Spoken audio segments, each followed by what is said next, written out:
Everything you've been told about making money is designed to keep you poor. The self-help gurus tell you to add value. The business coaches preach authentic relationships. The motivation speakers cry about following your passion. And while you're busy being nice, ethical, and genuine, someone else is taking what should have been yours. Here's the question you need to answer right now. How much money have you left on the table in the last 90 days because you were too afraid to be strategic? How many opportunities slipped through your fingers because you thought playing fair was the same as playing smart? The cost of ignorance isn't just the money you didn't make, it's the respect you didn't earn, the power you didn't accumulate, the position you didn't secure. Every day you operate without understanding the real mechanics of wealth acquisition. Someone who does understand is positioning themselves above you in the hierarchy. They're building leverage while you're building character. They're extracting resources while you're extracting life lessons. Niccolo Machiavelli understood something 5 centuries ago that most people still refuse to accept today. The world doesn't reward good intentions. It rewards strategic action. In the next 28 minutes, you're going to learn the exact 90-day framework Machiavellian thinkers use to accumulate wealth while everyone else accumulates excuses. This isn't theory. This isn't philosophy. This is a tactical breakdown of how power and money actually change hands in the real world. But understand this before we continue.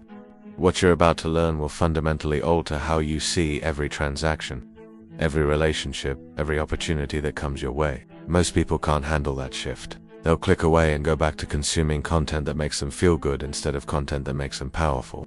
In 1513, Niccolo Machiavelli sat in exile, stripped of his position, his wealth, and his influence. The Medici family had taken everything from him. But instead of complaining about fairness or justice, he did something that would echo through 5 centuries. He studied power. He dissected it.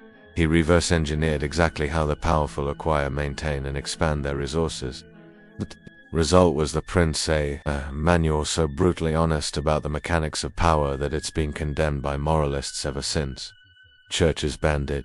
Teachers warned against it. Society decided that Machiavelli's name would become synonymous with evil manipulation. But here's what they don't tell you. Every person at the top of the wealth hierarchy has read Machiavelli. Every negotiator who consistently wins has internalized his principles. Every business owner who scales rapidly understands the dynamics. He described, the knowledge isn't hidden because it's wrong.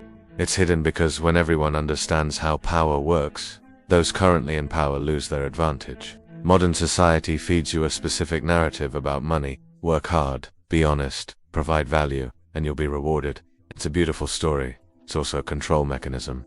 Because while you're busy being the good person who plays by the rules, the people writing the rules are operating on an entirely different level. They understand that wealth doesn't flow to the most deserving. It flows to the most strategic. Machiavelli wrote about political power, but the principles are identical in economic power. The mechanisms that determine who rules a city are the same mechanisms that determine who controls resources in a marketplace. Human nature hasn't changed.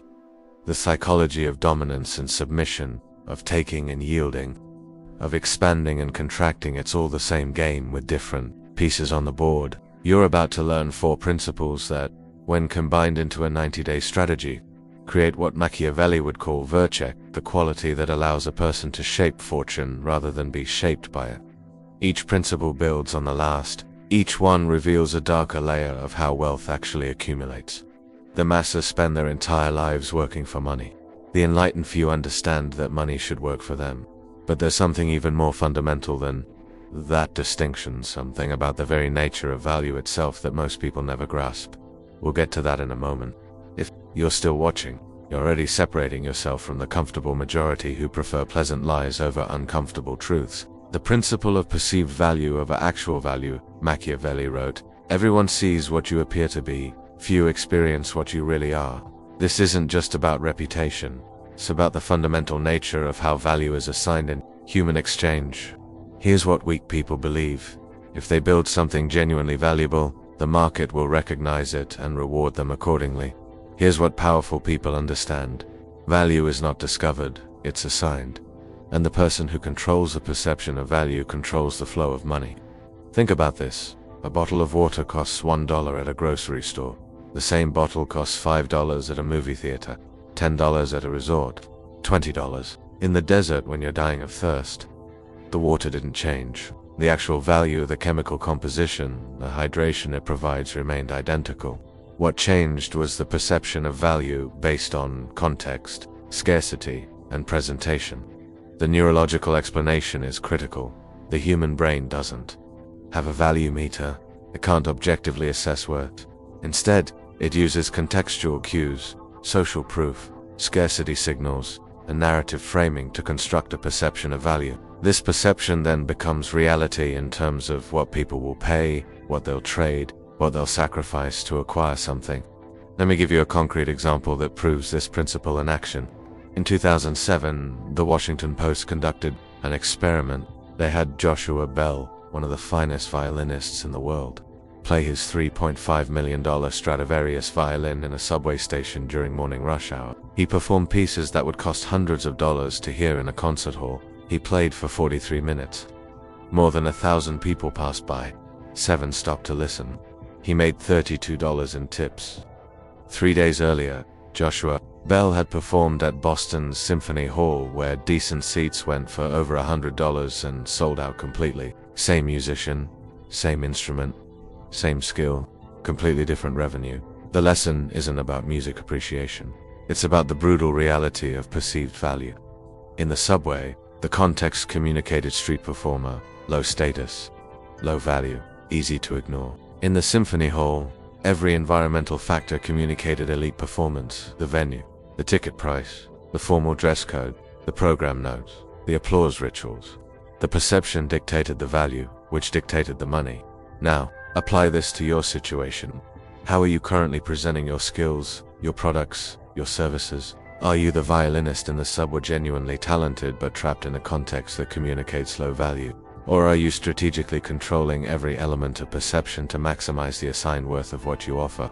Most people focus on becoming more skilled, more knowledgeable, more capable, less the actual value. But actual value without perceived value is economic suicide. It's the brilliant programmer charging $50 an hour while a mediocre consultant with better positioning charges $500.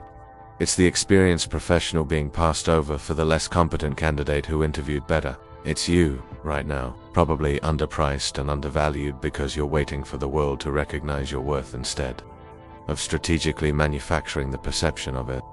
The power dynamic at play is this: whoever controls the frame of the interaction controls the assignment of value.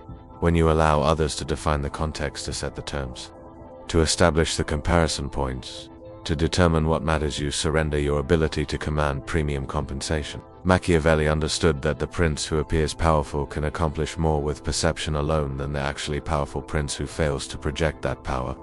In economic terms, the person who appears valuable can extract more resources than the actually valuable person who fails to signal that value correctly.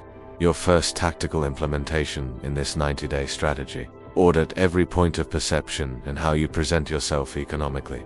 Your pricing, your positioning statements, your environment, your associations, your response time, your availability. Every single element either communicates high value or low value. There is no neutral. If you're charging by the hour, you're in the subway. If you're competing on price, you're in the subway. If you're immediately available, always accommodating, quick to offer discounts, you're in the subway. And no amount of actual skill will overcome the perception you've created.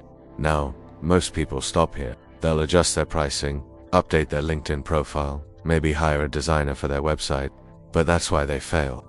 There's a second layer to this that separates those who make slightly more money from those who fundamentally alter their economic position. The question isn't just how to appear more valuable, it's how to create a systematic mechanism that forces others to perceive higher value regardless of your actual output. That's where the second principle comes in. The principle of strategic scarcity. Machiavelli observed, the promise given was a necessity of the past. The word broken is a necessity of the present. What he understood was that commitment is a form of availability, and availability is the enemy of value. Here's the darker psychological mechanism. Human beings don't value what's abundant. We can't. Our entire evolutionary psychology is built around resource competition. What's scarce is valuable. What's abundant is dismissed. This operates below conscious reasoning. You can't logic your way out of it, and neither can your potential clients, customers, or employers. The tactical application is this. Strategic scarcity isn't about actually being unavailable. It's about engineering the perception of scarcity in a way that increases demand while simultaneously increasing your leverage in every negotiation. Let me show you exactly how this works in modern wealth extraction. In 2016, Sprint, the streetwear brand, released a simple brick, not a metaphor, an actual clay brick with their logo on it. They priced it at $30 and produced a limited quantity. It sold out immediately. Within weeks, those bricks were reselling for over $1,000. Today, they trade for multiple thousands. The actual value of a brick, approximately 50 cents. The perceived value created through strategic scarcity, over 2,000 times higher. Supreme didn't make a better brick. They controlled supply, created artificial scarcity, and triggered the psychological mechanism that assigns extreme value to rare acquisition opportunities. Now here's where most people misunderstand this principle. They think scarcity means being difficult to work with, or playing hard to get, or artificially limiting their services for no reason. That's amateur hour. Real strategic scarcity is about creating structural conditions where demand exceeds supply naturally, then managing that imbalance to maximize extraction. The framework has three components. First, constrained availability. You don't make yourself available to everyone at any time. You create specific windows, limited slots, application processes, or qualifying criteria. This isn't about ego. It's about triggering the psychological response that what's difficult to access must be valuable. When someone has to wait, qualify, or compete for access to you, their brain automatically assigns higher value to that access. Second, visible demand. Scarcity only creates value when people can see that others want what you have. If you're unavailable but no one knows that others are trying to access you, you're just unemployed. You need social proof of demand. Testimonials, case studies, waiting lists, public association with other high-status clients. The perception that you're in demand creates actual demand through social validation mechanisms. Third, strategic rejection. This is where it gets truly Machiavellian. You must be willing to turn away opportunities that don't meet your criteria. Not because you don't need the money, but because every time you accept low-value work, you signal that you're available. To low-value buyers, every time you say yes to the wrong opportunity, you position yourself in a lower tier of the market. Let me give you another example that proves this in action. There's a copywriter who operates in the direct response space, writing sales letters, email sequences, advertising copy. 10 years ago, he was charging $5,000 per project and constantly scrambling for clients. Then he made a strategic shift. He raised his fee to $50,000 minimum. He added an application process where potential clients had to fill out a detailed questionnaire before he'd even schedule a call. He limited his client load to 4 per year. He started publicly turning down projects that didn't meet his criteria, and he made sure his existing clients knew about it. The result? Within 18 months, he had a waiting list, 6 months long. His fee increased to $75,000, then $100,000, then a percentage of revenue on top of the base fee. His actual skill as a copywriter didn't dramatically improve. What changed was the systematic scarcity he engineered around access to that skill. The power dynamic here is critical. When you're chasing clients, they have the leverage. They negotiate price down. They demand more revisions. They question your value. They treat you as a commodity. But when clients are competing for access to you, you have the leverage. You set terms. You determine scope. You command premium pricing. The actual work might be identical, but the power position is completely reversed. If you're still watching, you already understand what others refuse to see. That market value isn't a discovery process, it's a construction process. The person who engineers the right conditions controls what they're worth. Now, here's what makes most people uncomfortable about this principle. It requires you to say no to money in the short term to position yourself for exponentially more money in the medium term. It requires you to turn away a client today because accepting them would prevent the $50,000 client from taking you seriously tomorrow. Most people can't do this. They're too desperate, too fearful, too focused on immediate survival to play the strategic positioning game. But understand, every time you accept work below your target rate, you're not just making less money on that, but you're reinforcing your position in a lower market tier. You're surrounding yourself with lower value clients who refer other lower value clients. You're building a reputation in a segment you're trying to escape. Strategic scarcity requires the courage to create temporary discomfort for permanent positioning. It's a form of economic violence you inflict on your present self to benefit your future self. Machiavelli would call this the willingness to be cruel in service of a larger objective. In your 90-day framework, this is where you systematically engineer scarcity. You raise prices even if you're not fully booked. You create an application or qualification process even if you're desperate for clients. You publicly establish criteria for who you work with, and then you enforce those criteria even when it hurts. You start saying no. The next principle is where it gets truly dangerous, because it requires you to understand something about human psychology that most people find morally repulsive. But morality is a luxury of the comfortable. You're here because you want power. The principle of manufactured dependency, Machiavelli wrote. Men ought either to be well treated or crushed, because they can avenge themselves of lighter injuries, of more serious ones they cannot. In economic terms, people should either need you completely or not know you exist. The middle ground is where you have exposure without leverage. Here's what weak people do. They solve problems completely. They make themselves useful, then replaceable. They take pride in how thoroughly they help someone, then wonder why that person never comes back or refers others. They gave away all their value in a single transaction. Here's what powerful people do. They solve immediate problems while creating structural dependency. They position themselves as the ongoing solution, not the one-time fix. They become infrastructural, not transactional. The psychological mechanism. Human beings heavily discount past value and overweight present necessity. Someone might have saved your business 3 years ago, but if you don't need them today, you'll forget them. However, if you need them every single week, they become indispensable. Memory fades. Dependency compounds. Let me show you how this works in a concrete scenario. There's a business consultant who used to operate like everyone else. A company would hire him for a project. He'd spend 3 months analyzing their operations, developing a comprehensive strategy, delivering a detailed report with implementation roadmaps. He'd charge $50,000 for this complete solution. The client would be thrilled, implement the changes, and he'd never hear from them again. One-time transaction.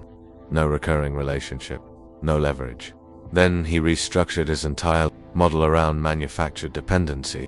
Instead of delivering a complete solution, he delivers the first layer of a solution with a monthly advisory retainer built in. He solves the immediate crisis.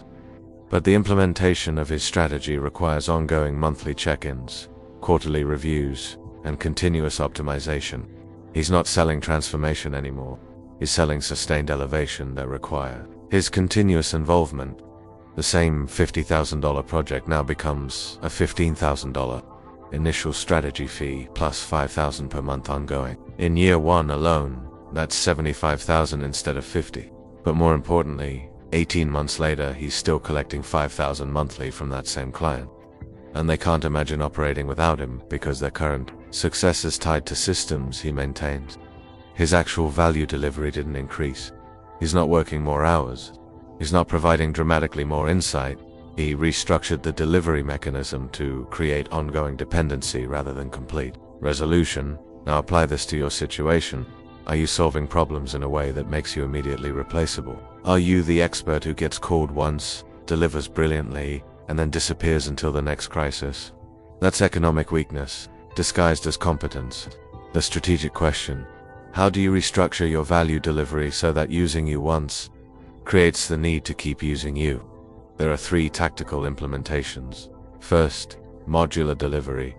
Instead of giving someone everything at once, you break your solution into phases where each phase creates the need for the next. You solve the immediate problem completely, but the optimal implementation requires additional layers that you control. You're not withholding value or structuring value delivery so that completion requires continuation. Second, proprietary systems. You develop methods, frameworks, or tools that work brilliantly but require your ongoing involvement to optimize. It could be a dashboard you built, a process you designed, a network you maintain. The client gets tremendous value from it, but you control the mechanism that generates that value. When you're gone, the mechanism degrades. Third, strategic knowledge gaps.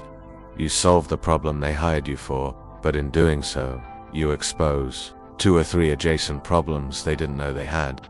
You make them aware of threats or opportunities that require expert guidance. Sure, expert guidance. You're not creating fake problems.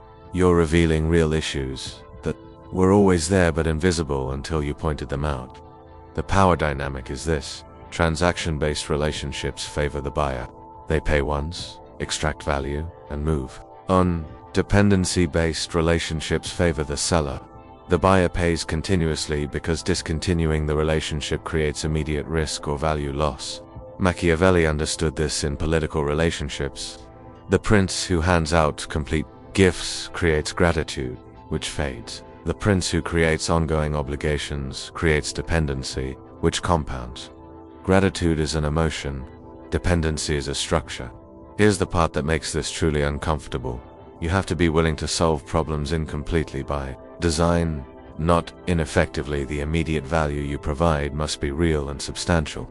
But completely solving someone's problem in a way that eliminates their need for you is economic suicide. Consider the software industry.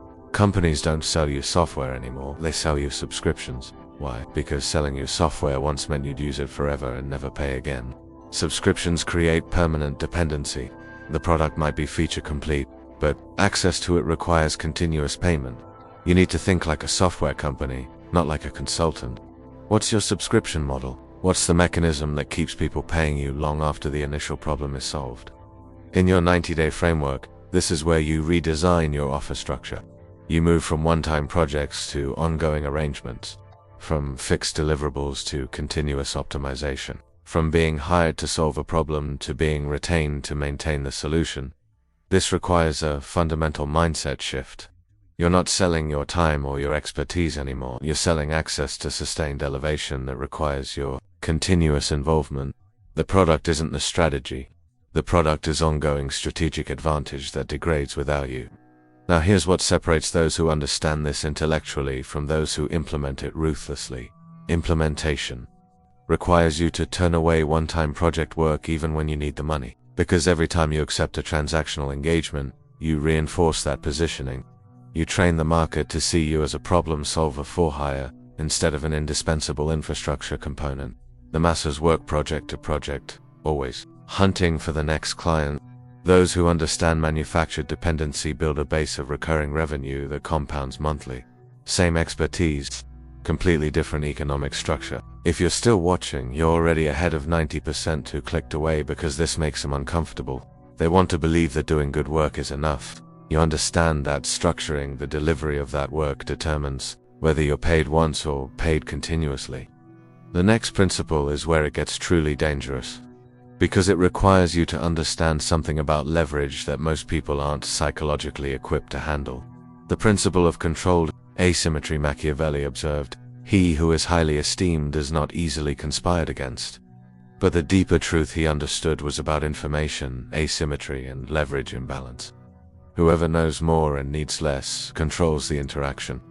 This is the forbidden knowledge that makes everything else work. Every economic exchange is a power struggle. One party has more leverage, one party needs to deal more, one party has better information. The person who controls these asymmetries controls the outcome. Here's what most people can't handle. The goal isn't fair exchange. The goal is controlled asymmetry in your favor. You want to know more than they reveal. You want to need them less than they need you. You want to have options they don't know about. This isn't about being ethical or unethical. It's about understanding that power doesn't care about labels. The tactical implementation has 3 components. First, information superiority. Before any negotiation, any deal, any engagement, you research obsessively. You know their situation better than they know yours. You understand their constraints, their alternatives, their desperation level, their timeline pressures. Meanwhile, you reveal nothing about your own position. You ask questions, they answer. They ask questions. You deflect with strategic ambiguity. Let me show you exactly how this plays out. There's a real estate investor who's built a 9-figure portfolio using this single principle. When he's negotiating to acquire a property, he spends weeks understanding everything. The seller's financial situation, how long it's been on the market, competing offers, the seller's timeline pressure, why they're selling, what their alternative plans are. He builds a complete intelligence profile. Then, when they ask about his situation, his timeline, his financing, his other opportunities, gives nothing concrete. We're looking at several properties in the area. Our timeline is flexible. We're well capitalized, but evaluating multiple opportunities. Everything is strategically vague. The result, he goes into every negotiation knowing exactly how much leverage he has and exactly where the pressure points are. The seller is operating on limited information and assumptions. The asymmetry allows him to extract terms that sellers later realize were heavily in his favor, but by then the deal is closed. This isn't manipulation. This is professional-grade negotiation. The seller could do the same research. They could maintain the same information discipline. They don't, because they don't understand that every negotiation is an intelligence game first and a price discussion second. Second, option superiority. You always have alternatives. Even when you don't, you create the perception that you do. The person who needs the deal more has weaker negotiating position. The person who can walk away controls the terms. This is why strategic scarcity from principle to matters here. When you're booked out, when you have a waiting list, when you're turning away work you genuinely don't need any single client, that's real leverage. But even before you have that position, you can engineer the perception of options through how you communicate about other opportunities, other interests, other possibilities. The psychological mechanism, people instinctively adjust their offers based on perceived competition. If they think you have other options, they improve their terms to secure you. If they think they're your only option, they extract maximum value from you. Same transaction, completely different outcomes based on perceived alternatives. Third, manufactured indispensability. This connects to principle 3, but here's the darker application. You want to be more difficult to replace than they are. If they can easily find another provider of your service, you have no leverage. If replacing you would be costly, time-consuming, or risky, you have tremendous leverage. This is where the integration of all previous principles creates systematic control. Your perceived value makes you expensive to replace. Your strategic scarcity makes you difficult to replace. Your manufactured dependency makes replacing you operationally disruptive. The combination creates a leverage position where you dictate terms. Machiavelli wrote about the importance of being feared rather than loved. If you cannot be both, in economic terms, it's better to be indispensable than popular. Popularity is pleasant. Indispensability is powerful. Here's what Machiavelli never explicitly wrote, but understood at the deepest level. The ultimate form of power is creating a situation where others believe they're getting a fair deal while you're systematically extracting disproportionate value, not through deception, but through superior positioning and strategic architecture. The person who appears to be giving value while actually extracting it. The person who seems available while actually controlling access. The person who looks like a service provider while actually being infrastructure. That's not just power, that's artistry. In your 90-day implementation, this principle manifests as ruthless information, discipline, and strategic positioning. You research everyone you're dealing with extensively before engaging. You never reveal your full position, your real timeline, your actual needs. You develop and maintain genuine alternatives so you're never desperate. You structure relationships so that your removal creates more disruption for them than their removal creates for you. This requires something most people don't have: emotional discipline. When someone asks you a direct question about your situation, your instinct is to answer honestly and completely. That instinct is economic suicide.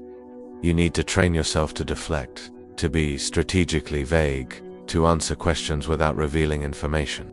This is where ethics and power diverge. Ethical people believe transparency creates trust. They're correct, it does create trust.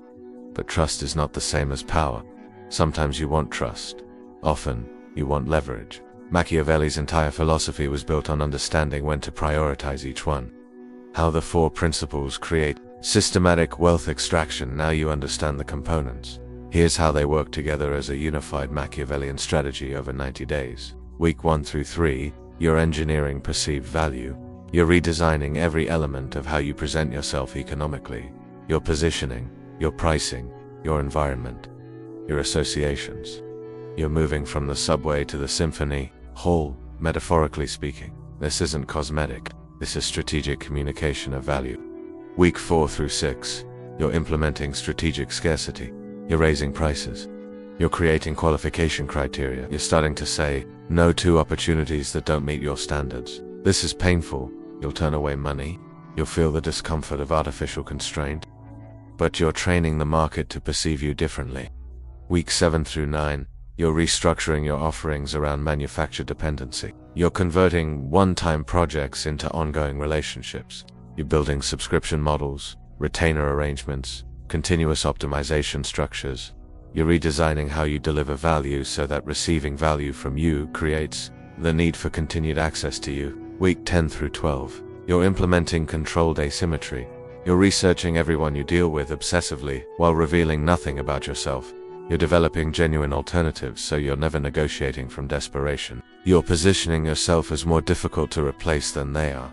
By day 90, you're operating in a completely different economic paradigm than you were on day 1. Same skills, same knowledge, completely different extraction mechanisms. The synthesis is this: high perceived value allows you to charge premium rates.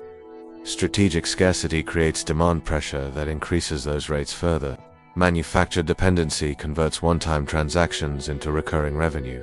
Controlled asymmetry ensures you maintain leverage in every negotiation and relationship. These aren't separate tactics. They're components of a unified system where each element reinforces the others. Your scarcity increases your perceived value. Your manufactured dependency creates real scarcity.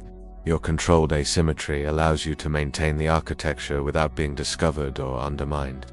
Now, some will say this is manipulation. Some will call it exploitative. Some will claim it's unethical to strategically position yourself for maximum extraction rather than maximum service.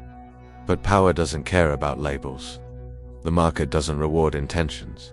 Money flows to strategic positioning, not to moral superiority. And here's the uncomfortable truth. The people criticizing these principles are the same people who are being systematically outpositioned by those who understand them. You can be offended by Machiavellian strategy, or you can use it. But understand that your offense doesn't make you more ethical, it makes you more vulnerable. Because while you're debating the morality of strategic positioning, someone else is implementing it and taking the market position you thought you deserved. The world is divided into players and pieces.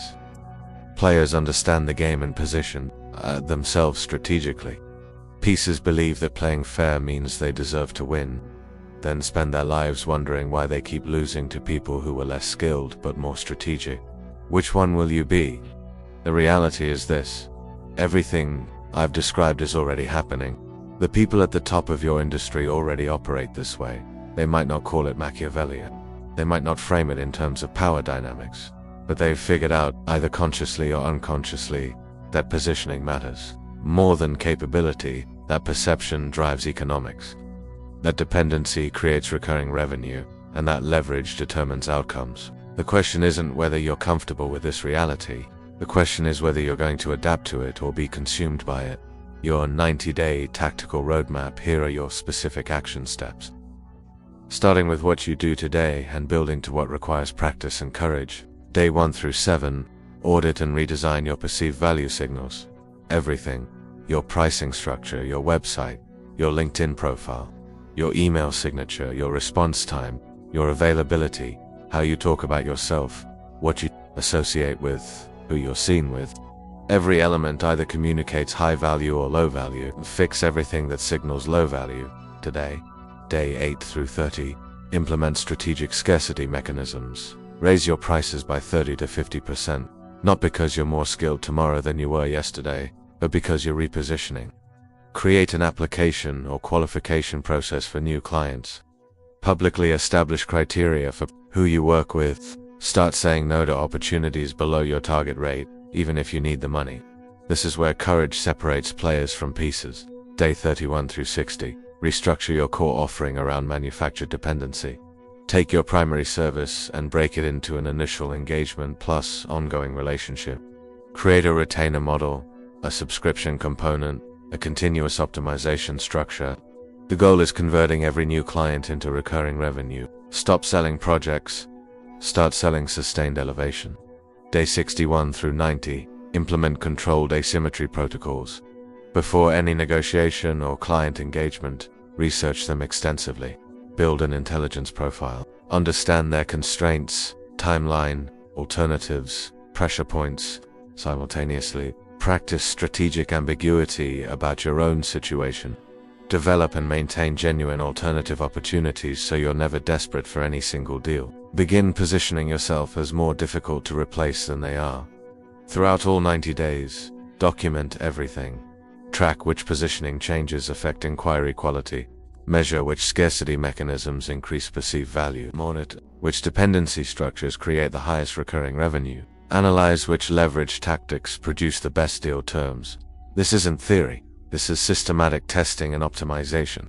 The framework compounds better positioning, attracts better positioning, attracts better clients. Better clients create better social proof. Better social proof enables higher scarcity. Higher scarcity enables dependency pricing. Dependency pricing creates negotiating leverage. Leverage enables even better positioning. It's a self-reinforcing cycle that separates your economic trajectory from those who rely on skill development alone. You now know what 99% of people will never understand. That the difference between struggling and thriving isn't about how good you are at your craft. It's about how strategically you position, package, and protect that craft in economic competition. The game isn't about being the best. It's about positioning yourself so that being the best doesn't matter. Because you've already won the strategic positioning game. 90 days from now, you'll be in one of two positions. Either you'll have implemented this framework, redesigned your perceived value, engineered strategic scarcity, restructured for manufactured dependency, and deployed controlled ACE. You'll be operating in a completely different economic tier.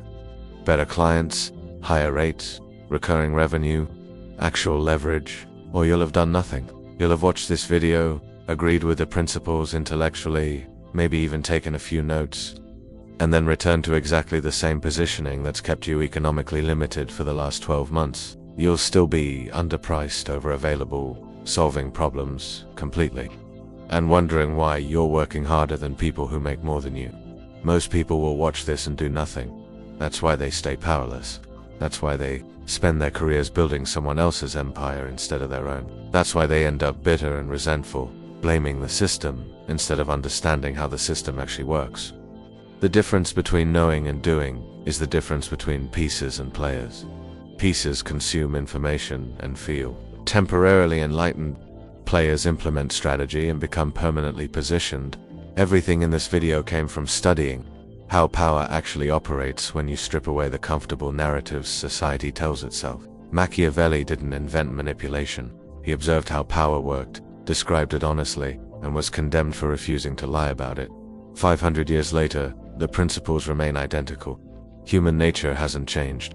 The psychology of dominance and submission, of value assignment, of scarcity and abundance, of leverage and desperation, it's all the same. The only question is whether you're willing to operate according to how things actually work instead of how you wish they worked. If this resonates with the part of you that's tired of being outpositioned by people who understand strategic dynamics better than you do, you know what to do. This channel exists for those willing to confront uncomfortable truths about power, money, and human nature. Because in the end, Machiavelli's most important lesson wasn't about specific tactics. It was about accepting reality. The world rewards strategic positioning over moral superiority, leverage over fairness, and clear-eyed understanding over comfortable delusion. Your 90 days start now. Player or piece, strategic or sentimental, positioned or replaced. Choose.